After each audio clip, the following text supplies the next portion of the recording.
皆さんこんにちは。大会予報で瀬ヶ崎瑞希役を演じました樋口浩平と申します。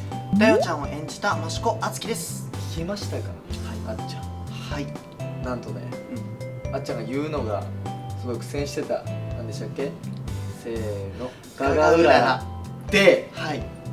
なんとですよ、大会予報の第1話の再生回数が歴代1位になったそうです。いやちょっとね意識飛びそうでしたよ。飛んでないじゃん。飛びそうって言ったじゃん。飛びそうって言ったじゃん。はい、でもマジでもうめっちゃびっくりしました。嬉しすぎて。ありがとうございます。いや本当にありがとうございます。皆さん。ありがとうございます。こうしてね、海外の皆さんもね、日本だけではならず、海外の皆さんを見ていただけるのはすごい幸せなことだなと思いますよね、本当に。そんなガガウラ来ました。そんなガガウララさんから今日はいくつか質問をね、預かってるらしいんですよ。なので僕たち2人が答えていきたいなと思います。はい、よろしくお願いしますよろしくお願いします。よろしくお願いします。お願いします。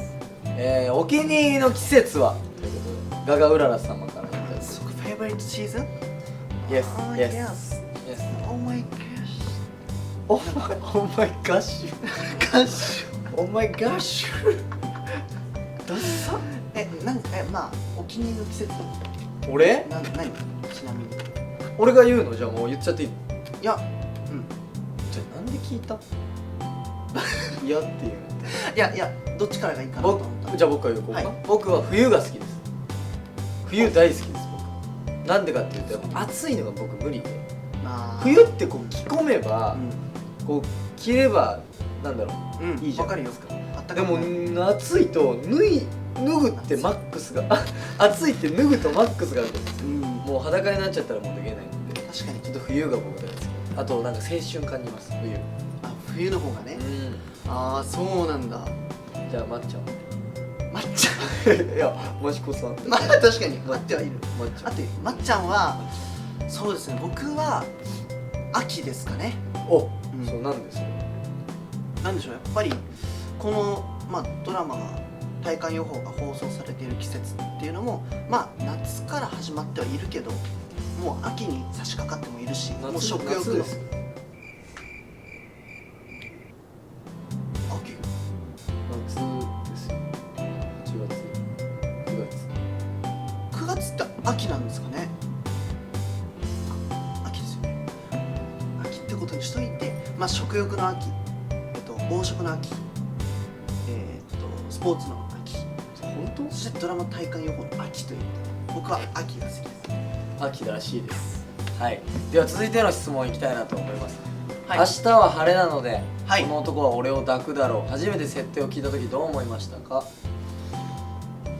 いやそうですね。僕はもうなんだろう、この設定を聞いた時というか漫画を原作を読ませていただいた時に、これは結構いろいろ話してるんですけど、やっぱり水木の魅力だったり、もちろんそれは陽の魅力ももちろんですけれども、こう水木の魅力みたいな部分をしっかり見せていかないと成り立たないなと思ったので、やっぱり僕がこう見せる仕草で陽を演じるあっちゃんが、あっちゃん演じる陽がこうそんぐらい分かんなくなるぐらい本当そのあっちゃんがいい表情を引き出せればいいなと僕は思ってたので、だからこうドキッとするような仕草だったり表情だったり、この見え方っていうのをすごい気にしてたので、なんかそのなんだろうな、やりづらさとか驚きみたいなのはもう本当聞いた瞬間だけでした。なるほどね。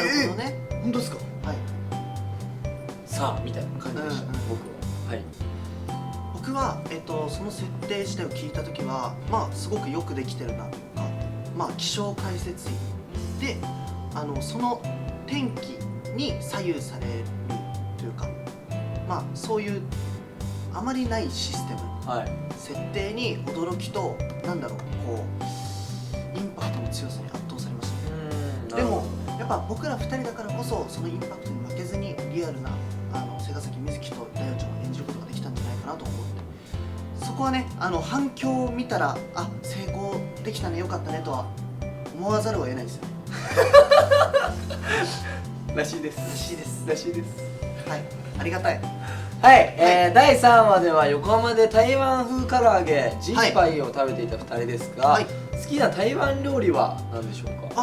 僕僕台湾料理大好きなんですよ。そうなんだ。ラブでも僕小籠包大好きです。小籠包いいよね。わかる。小籠包大好きです。どんなところが好き？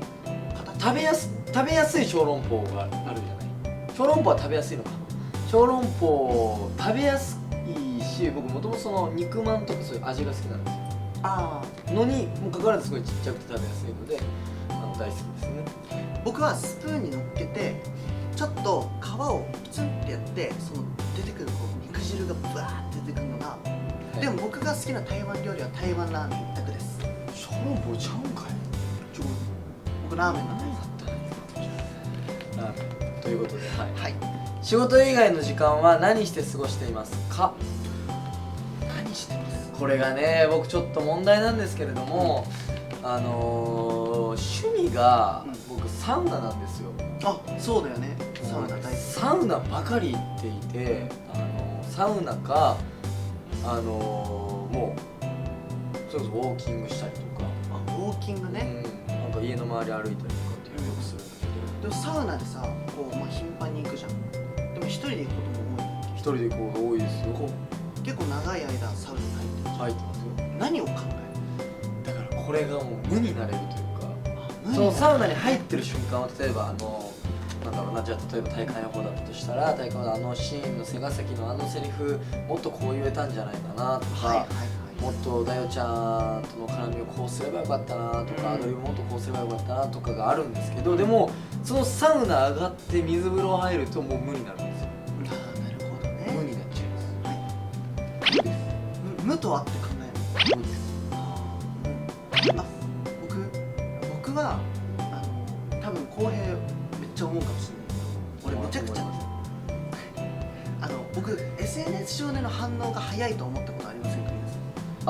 確かに。俺ねずっと携帯触ってる。なのになんで俺の LINE はさメッセージね。俺のメッセージめっちゃ既読遅くなる。いやちょっとね食べちゃうんですよ。何件だもん。120件。やばいですか？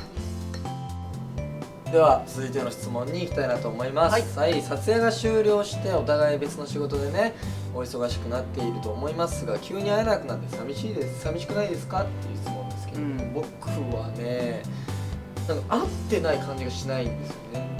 そうだよね。毎週イ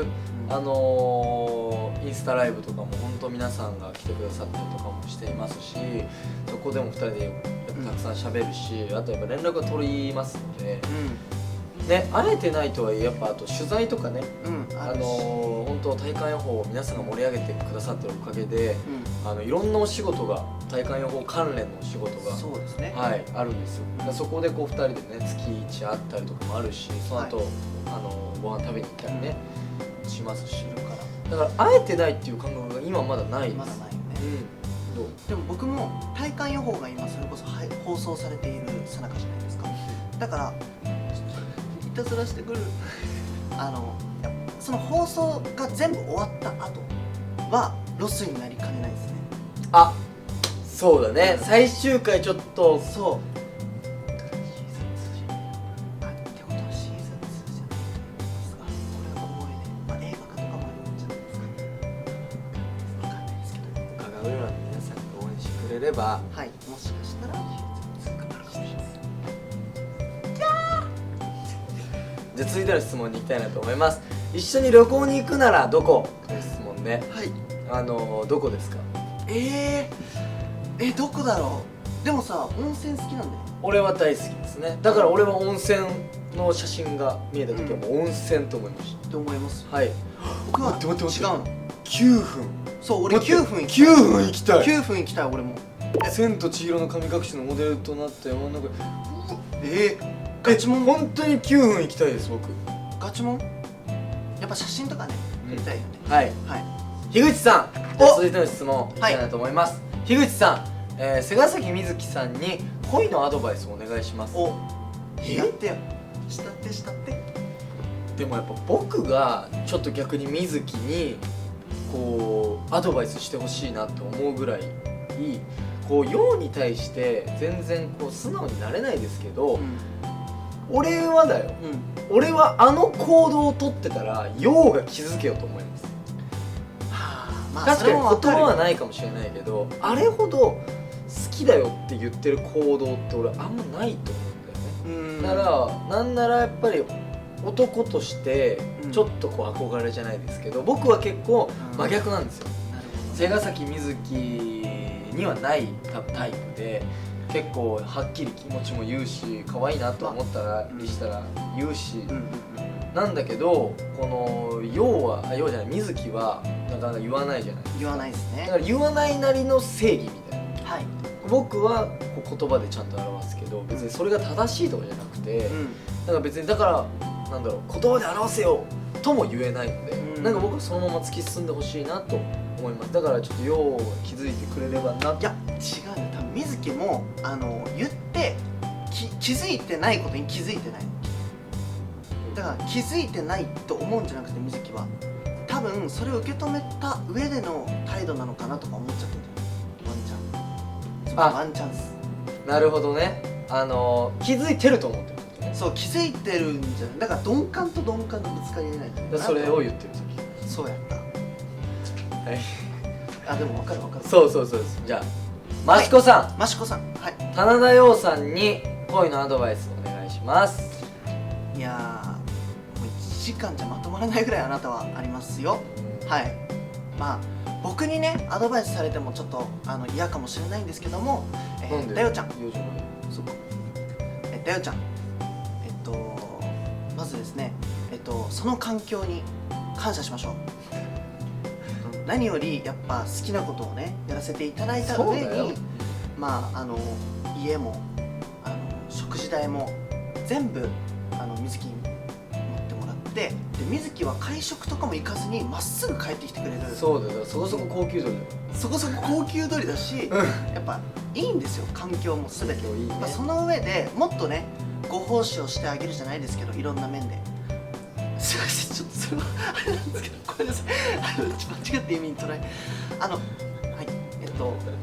こう瑞希にもっと気持ちの面でね素直にストレートに心の中で収めるのではなく、ストレートに言ってあげることが大切なんじゃないかなと思っています。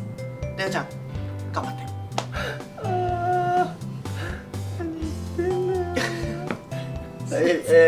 続いての質問に行きたいなと思います。お互いにクリスマスプレゼントを渡すなら何を贈る？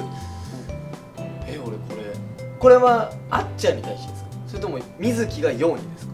ご本人。じゃあ俺があっちゃんにね、アクセサリー。俺はアクセね。あっちゃんこう見えて皆さんこう可愛い今ねガガウララの皆さんは可愛いあっちゃんを知らないしか知らないかもしれないじゃないですか。ですがこうグループをやってるんだよね。グループをやってるんですけども、そのグループ内でのあっちゃんはとてもかっこいい。ありがとうございます。その時のねあっちゃんにつけてほしいアクセサリーを贈りたいなと思います。うわ嬉しいです。それはめちゃくちゃ愛を持ってます。公平。でも僕はどちらかというと本当に欲しいものを贈りたいので失敗したくないから。俺も本当に欲しいものあげたいなと思ってた。いや俺アクセ欲しい。だから正解がいい。でも公平わかんないから欲しいものはだから足りてないものがないから。それを絞り出し、そういうゲームというかそういう何欲しい？それをあなたは聞き出すというか、全部なんだろう、ピアスとか。確かにピアスアクセサリー同じってこと？アクセサリーですからね。そう、形としても残るじゃないですか。やっぱあっちゃんからもらったんだこのピアスって言ってもらえるし。じゃあ同じってこと？アクセサリー、アクセということです。はい、益子さん、ガガウララを5回続けて言えますか？樋口さんはお隣で応援しておきました。樋口さんは。いや今回は言いましょう。いやあれね、失礼ですからね、言えないと。だっておかしいでしょ。おかしい。マシココさんって言われてるようなもんだから。まあ確かに。マシコでもコさんあれね、ガガウララを単体では言えない。でがつくと言えないだけ。ガガウララで。じゃあガガウララでご覧の皆さんいつもありがとうございますって言ってください。あ、ガガウララでを5回続けて言ってよろしくお願いします。そう行きましょう。ガガウララでガガウララでガガウララでガガウララでガガウララでガガウララでガガウララでガガウララでもうガガウララでそうガガウララでガガウララでちょっと宿題にさせていただきます。すいません、はい皆様。はい、ありがとうございます。 BL 対4 All things BL and more。 はい、はい続いての質問に参りたいなと思います。一緒に旅行に行くならどこということで、ガガウララさんの本社のあるちょっとこれはすいません読めということだと思いまやす。ばいごめんなさい違う違うごめんなさいここああはいはいはいどこだどこって俺も読んでいいのかってごめんなさい